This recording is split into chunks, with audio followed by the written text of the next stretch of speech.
പൂരത്തിന്റെ ചെലവ് പുറത്തുവിടാൻ ദേവസ്വങ്ങൾ തയ്യാറാകണമെന്ന് Cochin Devaswom board president doctor M K. Sudarshan.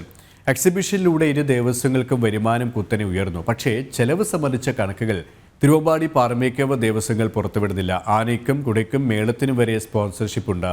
കൂടാതെ ദേവസ്വങ്ങൾ പണം പിരിക്കുന്നുമുണ്ട്. ചുരുക്കത്തിൽ പൂരത്തിനായി ദേവസ്വങ്ങൾക്ക് കാര്യമായ ചെലവില്ലെന്ന് കൊച്ചിൻ ദേവസ്വം ബോർഡ് വ്യക്തമാക്കി. ഞാൻ ആദ്യമേ തൊട്ട് ഈ ദേവസ്വങ്ങളെടുത്ത് പറഞ്ഞതെന്ന് പറഞ്ഞിട്ടുണ്ടെങ്കിൽ നിങ്ങൾ എത്രയാണ് വരുമാനം കിട്ടുന്നതെന്ന് പറയാം, കൃത്യമായിട്ട് പറ. ഇനി ഓരോ ദേവസ്വത്തിന് എങ്ങനെയാണ് ഇത് ചെലവഴിക്കുന്നതെന്നുള്ള കണക്ക് തരുന്നില്ല. അപ്പോൾ 22-ൽ 1.6 നിന്ന് പിറ്റേ വർഷം ആകുമ്പോഴത്തേക്കെന്ന് പറഞ്ഞാൽ 2.3 കോടിയാണ് ഒരു ദേവസ്വത്തിന് അധിക വരുമാനം കിട്ടുന്നത്.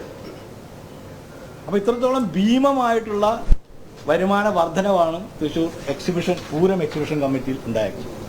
കഴിഞ്ഞ വർഷം 11 ലക്ഷം രൂപയാണ് നീക്കിയിരിപ്പെങ്കിൽ ഈ 2023-ൽ നീക്കിയിരിപ്പെന്ന് പറഞ്ഞാൽ 1,24,62,957 രൂപയാണ്. അപ്പോൾ ഇത്രയും വരുമാന വർധനവുണ്ടായിട്ടുണ്ട് പൂരം എക്സിബിഷനിലൂടെ. അപ്പോൾ അതുകൊണ്ട് ദേവസ്വം ബോർഡിൻ്റെ ഭാഗത്തു നിന്ന് പൂരത്തെ തകർക്കാൻ വേണ്ടി യാതൊരുവിധ ഒരു പരിശ്രമവും കാണില്ല എന്നുള്ളത് ഞാൻ ഉറപ്പ് പറയുകയാണ്. കാരണം എന്ന് പറഞ്ഞാൽ നമുക്കൊന്നും അതിൻ്റെ ആവശ്യമില്ല. നമ്മളെല്ലാവരും പൂരത്തിൻ്റെ വലിയ പൂരപ്രേമികൾ തന്നെയാണ്.